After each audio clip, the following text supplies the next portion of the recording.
الحمد لله رب العالمين ثم الصلاة والسلام على أشرف الأنبياء والمرسلين حبيبنا المصطفى وعلى آله وصحبه وعلى من استنى على نهجهم إلى يوم القيامة ثم ما بعد أحييكم بتحية الإسلام ألا وهي السلام عليكم ورحمة الله وبركاته. Alors, notre thème, c'est l'égalité homme-femme en islam. Déjà, excusez-moi, à Moscou first.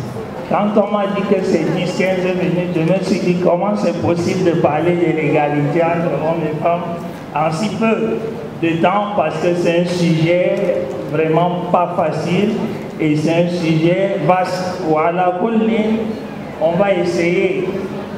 Alors, l'égalité, comme entrée en matière, je me suis amusé à essayer de définir le thème selon les autres. Et j'ai vu le Larousse qui dit que c'est un homme féminin qui parle de l'absence de toute discrimination entre les êtres humains sur le plan de leurs droits, égalité politique, civile, sociale. C'est la qualité de ce qui est constant, égal, uniforme, régulier. Quant à l'homme, ils définissent l'homme comme l'individu de sexe masculin, physiquement ou moralement adulte. Et quant à la femme, ils définissent la femme comme l'être de sexe féminin, adulte de sexe féminin par opposition à la jeune fille. Et quant à l'islam, ils l'ont défini comme la paix, comme la soumission. Et lorsqu'on revient chez nous, on se pose donc la question de savoir, au vu de leur explication ou encore des définitions qu'ils accordent à ce mot, à ces mots, à ces terminologies, est-ce que nous sommes d'accord ou pas déjà là-bas? Et je voudrais vous dire que quand on revient à l'islam, vous allez convenir avec moi qu'on ne s'entend même pas d'abord dans les terminologies et nous aurons le temps de le prouver. Alors, quant à nous, on définit l'islam. هو استسلام لله بالتوحيد والانقياد له بالطاعة والخلوص والبراء من الشرك وأهله. Ça, c'est la définition qui est la nôtre. Et lorsqu'on veut définir le genre, on lance un coup d'œil, on se rend compte que Allah Azza wa Jal dit dans le Saint-Coran وَلِلَّهِ مُلْكُ السَّمَاوَاتِ وَالْأَرْضِ يَخْلُقُ مَا يَشَاءُ يَهِبُ لِمَنْ يَشَاءُ إِنَاثًا وَيَهِبُ لِمَنْ يَشَاءُ الذُّكُورَ. À Allah appartient la royauté des cieux et de la terre. Il crée qui il veut et il donne à qui un garçon et il donne à qui il veut une fille. Le verset-ci, il est clair, il nous parle déjà des deux sexes. Ensuite, Allah dit ailleurs, Ya Yohannas, ittaqu rabbakum alladhi khalaqakum min nafsin wahida wa khalaqa minha zawjaha wa batta minhuma rijalan kathiran wa nisaa wattaqu Allah alladhi tasaaluna bihi wal arham inna Allah kana alaykum raqiba. Ô vous les hommes, craignez pieusement votre Seigneur, lui qui vous a créé à partir d'une âme, nafsun wahida, et qui de cette âme, il a extirpé, il a extrait son binôme Hawa, et il a suscité à partir de ces deux un grand nombre d'hommes et de femmes. Craignez donc Allah à juste titre, et craignez les liens du terrain, car Allah il vous observe. Alors, se basant sur ces deux versets, force est de conclure qu'effectivement, de manière classique en islam, il existe deux genres. Le genre masculin et le genre féminin. Mais lorsque vous allez creuser en islam, vous allez vous rendre compte qu'en islam, effectivement, on a 3 genres. On a le genre masculin, le genre féminin et le genre intermédiaire, qu'on va appeler hermaphrodite, qui est même une minorité.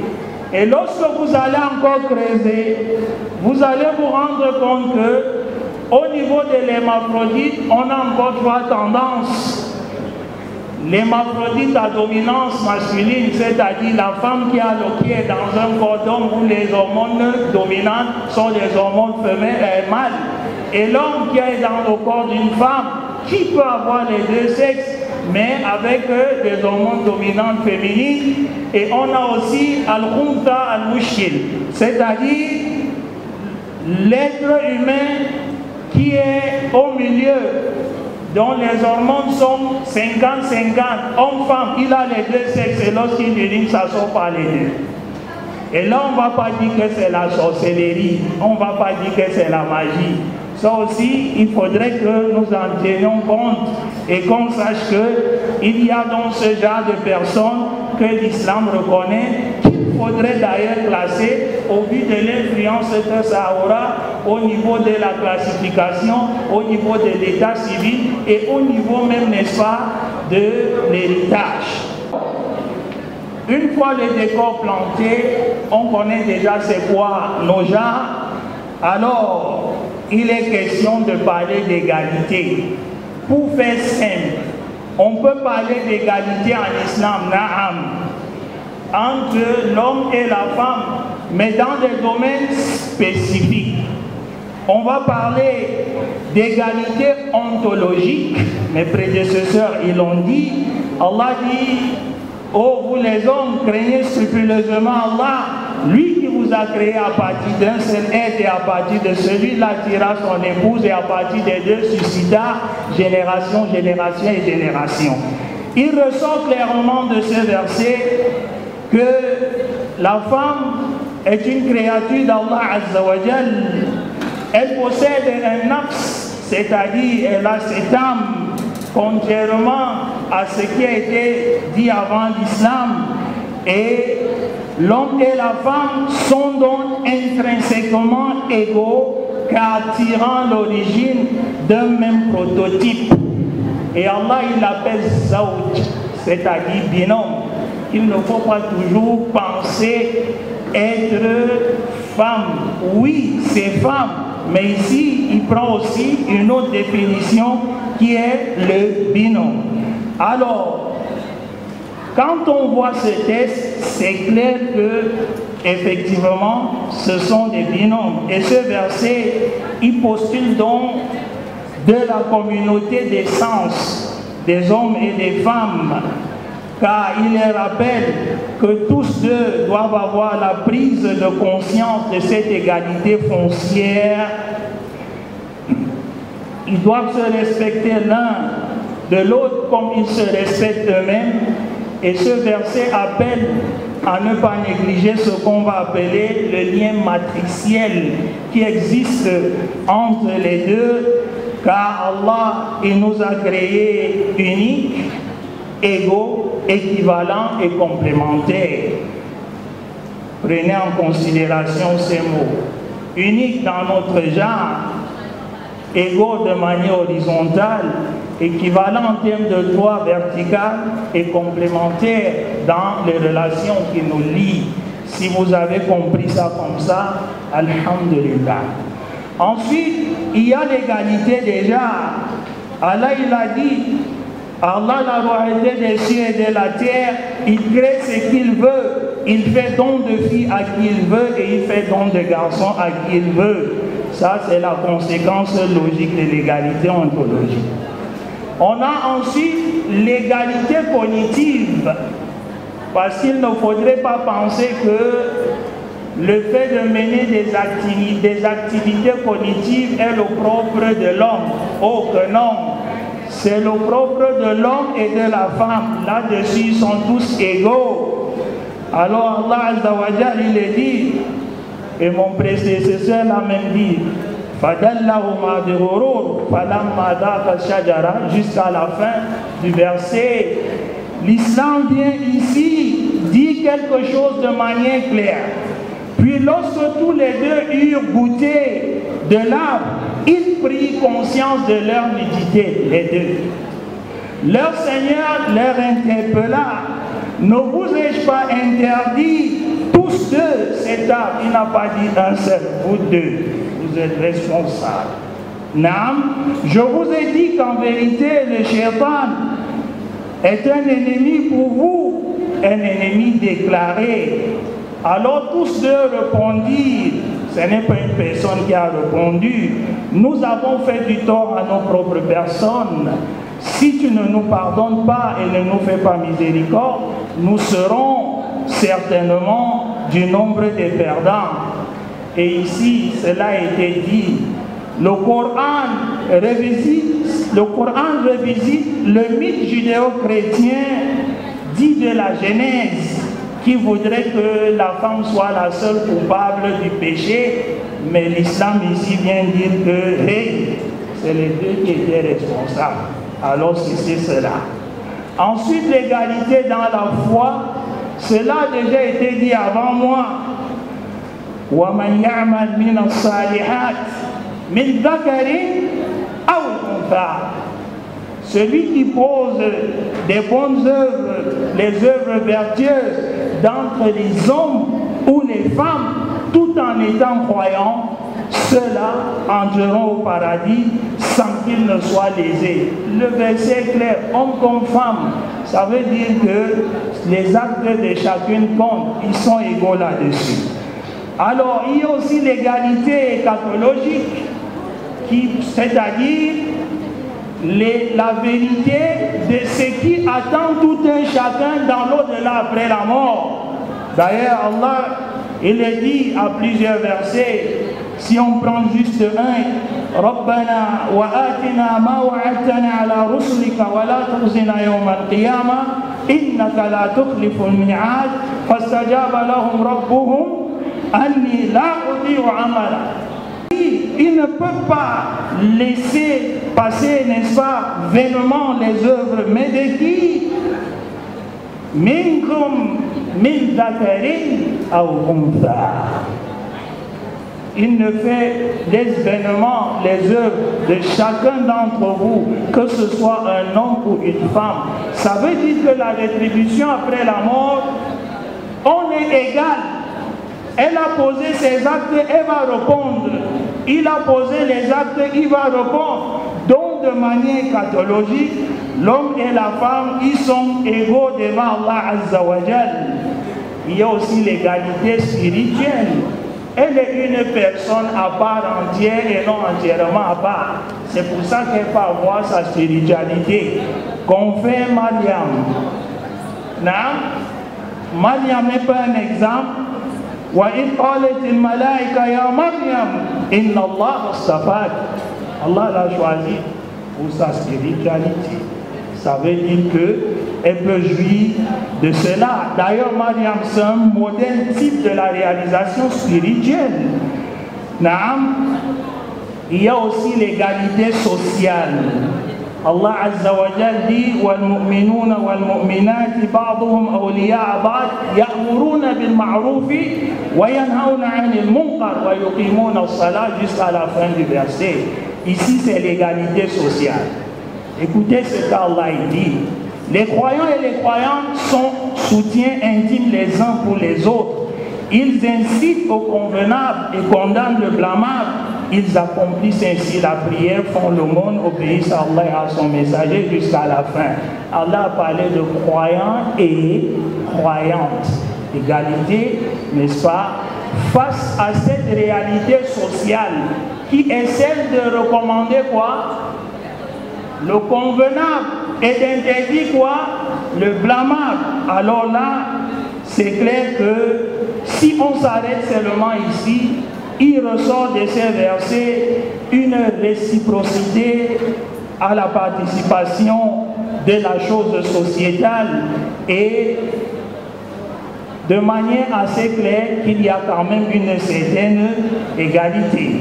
Alors, pour conclure cette partie, on va dire que l'islam accorde une importance à 5 principes inaliénables à tout être humain sans distinction de sexe. J'entends par là la protection de la religion, la protection de l'âme, la protection de la pensée morale, la protection de l'honneur et la protection de biens. Toutefois, les quelques points que nous venons de citer sont simplement à titre illustratif et non à titre exhaustif. Mais reconnaissons quand même que, au-delà de ces quelques points, au-delà de cette égalité, Allah a quand même octroyé des privilèges et reconnaît des spécificités liées au genre, ce qui nous permet de conclure que, au risque de nous faire mal comprendre que toute égalité n'est pas équité. Non, égalité n'est pas équité. Alors, on peut se poser la question, quelle est donc la différence entre égalité et équité? Et là, c'est très simple. Quand on regarde ce que les autres disent, ils disent que la principale différence entre l'équité et l'égalité réside dans le traitement accordé aux personnes. Pour ce qui concerne l'équité, tout le monde est traité de manière équitable, alors que dans l'égalité, tout le monde est traité de la même manière. En d'autres termes, je vais caricaturer. Hawa a 2 mètres et pèse 150 kilos. Vous voulez coudre un gars pour Hawa. Et Aïcha a 1,50 m pour 40 kilos. 2 yards suffisent pour la deuxième, mais la première, il faut 5 yards. Mais vous donnez 3 yards à la deuxième, 3 yards à la deuxième, pour dire que vous voulez être quelqu'un qui fait l'égalité. Mais attendez, elle a besoin de 4 yards, vous avez donné 3. C'est ça être égal? Non, il va falloir être équitable. Donnez 2 yards à celle qui a besoin de 2 yards et qui sera satisfait. Et 4 yards à celle qui a besoin de 4 yards au vu de la physiologie qu'Allah lui a donné gratuitement. Et c'est là que vous pourriez comprendre la différence entre égalité et équité. Raison pour laquelle on dit simplement, nous ne prenons pas une égalité sexiste, misogyne ou même androgyne, mais nous prenons une égalité au vu des textes législatifs islamiques. Et pour ce faire, on va juste prendre quelques points. C'est-à-dire, je vais essayer de comparer filles contre garçons. Juste quelques points. Alors, le match filles contre garçons, premier mi-temps, on dit qu'une fille qu'on éduque est une nation qu'on gagne. Et un garçon qu'on éduque est un homme qu'on gagne. Qui a gagné? Répondez, non? La femme. On dit que celui qui éduque une femme a 2 filles de la belle manière jusqu'à l'âge du mariage et que ces derniers meurent, c'est une cause, n'est-ce pas, d'intercession. Le privilège est accordé ici à qui? Hein? Aux filles, le privilège, c'est une bonne chose d'avoir les filles. Et Allah n'a pas donné ça aux garçons. Tu as tes 2 garçons, ils grandissent, ils meurent. Alhamdulillah, tu serais éprouvé. Et Allah va te récompenser. Mais tu as 2 filles, tu les as élevées, elles meurent. Alhamdulillah, tu sais que le paradis, il est assuré. Parce qu'à la promesse d'Allah, ça veut dire que c'est une bonne chose d'avoir des filles. N'est-ce pas? La consultation des filles dans le mariage est un privilège. Et je voudrais dire ici que si vous regardez le texte législatif, Al-Bikra Tusta'mar, alors qu'Al-Tayyib Tusta'gani. Ici, il n'y a pas de mot en français pour le dire. Parce que le français est pauvre. Parce que ici, là, c'est l'ordre de la Vierge qu'on demande, tandis que c'est la vie de la non-Vierge qu'on demande. Et ici, c'est très fort. Ça, c'est un privilège que seul l'islam a accordé à la femme. Ensuite, la différence dans le concept d'habillement avec le voile, bien sûr, qui a une fonction identitaire et protectrice.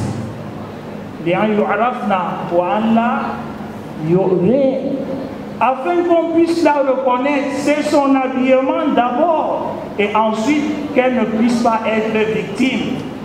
Et je vais vous dire qu'on ne vous mente pas, l'identité de la femme passe d'abord par là. Premier contact visuel, ça passe par là. D'ailleurs, même l'homme, et je me permets de vous raconter une anecdote, lorsque nous étions étudiants, entre nous, on se chambrait. Il y avait les durs et il y avait les modérés. Entre nous, les étudiants, hein, juste pour blaguer. Une fois, on arrive à Addis Ababa, on a raté notre vol. Prochain vol la semaine prochaine. À l'époque, c'était un vol par semaine. Alors, certains d'entre nous, dits modérés, ils descendent avant nous au restaurant. Ils étaient en chemisette, d'autres en polo, en sébaro, avec des culottes. Alors, quand on arrive après, ils sont en train de manger, ils nous appellent, venez, venez. Oh, ça fait 3 jours, hein, on mange que des herbes ici. Voici la bonne nourriture, venez goûter. Alors, il y a une dame qui est au comptoir. Pendant que je m'approche, je suis en saillon, elle dit, j'ai dit, mais attends, Ismaël, il faut lever elle, baisse les regards. Après, je lance un autre coup d'œil, je vois, elle insiste. Et par après, quand je veux manger, elle sort, elle pourrait bien vers moi, elle dit, excuse me, are you Muslim? Je dis, of course I'm Muslim. Elle dit, is this your brother by any chance? Je dis, of course he's my brother. Is he Muslim too? Je dis, yes. Elle dit, oh, he's eating pork. Alors je me retourne vers lui, je lui dis, tu as dit que tu es modéré, tu portes les polos et autres. Voici que l'habillement des dieux a fait qu'elle ne mange pas le porc. Bon appétit. C'est dit que même nous les hommes, il y a un habillement que quand on te voit avec cela, directement on te colle cette identité. Combien de fois les femmes, et ça protège nous-mêmes les hommes. Voilà, ça m'a protégé de manger, n'est-ce pas, le porc. Ensuite, spécificité des femmes dans l'adoration. Allah Azza wa Jal, physiologiquement, il a conféré un statut particulier à la femme. En ce sens que lors des menstrues et des logis, elle ne prie pas, ne jeûne pas, ne rembourse pas les prières, mais remboursera le jeûne. Au niveau du témoignage, Allah lui a épargné un stress. La responsabilité incite aux personnes de pouvoir témoigner seul. Il lui a enjoint une autre afin qu'à deux, leur témoignage puisse équivaloir à celui d'un homme. Ça, c'est une protection. Ce n'est pas une manière de les diminuer. Ensuite, Allah leur a donné, n'est-ce pas, un statut juridique. Dans le mariage, son avis compte. Sauf qu'Allah a donné à chacun des tâches spécifiques. L'homme, il est le chef de la famille. C'est d'abord une faveur d'Allah, mais ensuite avec ce que vous avez dépensé. C'est pour ça qu'on dit que, hey, toi l'homme, tu veux être l'homme dans le mariage, dépense ton argent. Laisse le commentaire. Naam. Ça là, c'est les spécificités des uns et des autres. Et le prophète dit, An-Nisa Asheka Rijal, les femmes sont les concerts des hommes. La femme, elle est la première école. La polygamie est un droit des hommes, tandis que la polyandrie est interdite. Et lorsqu'elle est maman, elle est le symbole de la procréation. Elle est celle qui mérite les 3/4 de notre compagnie en bienfaisance. D'ailleurs, le paradis des hommes avec grand H se trouve 3 fois sous les pieds des mères.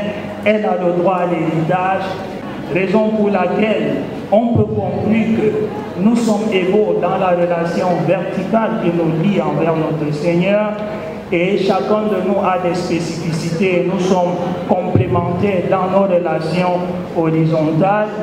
Alors, qu'on ne se trompe pas là-dessus, il y a des points où nous sommes égaux, il y a des points où les femmes ont été privilégiées, et il y a des points où les hommes ont été privilégiés, et vouloir changer cela serait que de l'hérésie Et on dit Allah Azza wa Jal, dans sa magnificence, son omniscience et sa particularité de créateur, il nous a créés et il sait mieux que nous ce qui est bien pour nous. هذا وصلى الله على سيدنا محمد وعلى آله وصحبه أجمعين.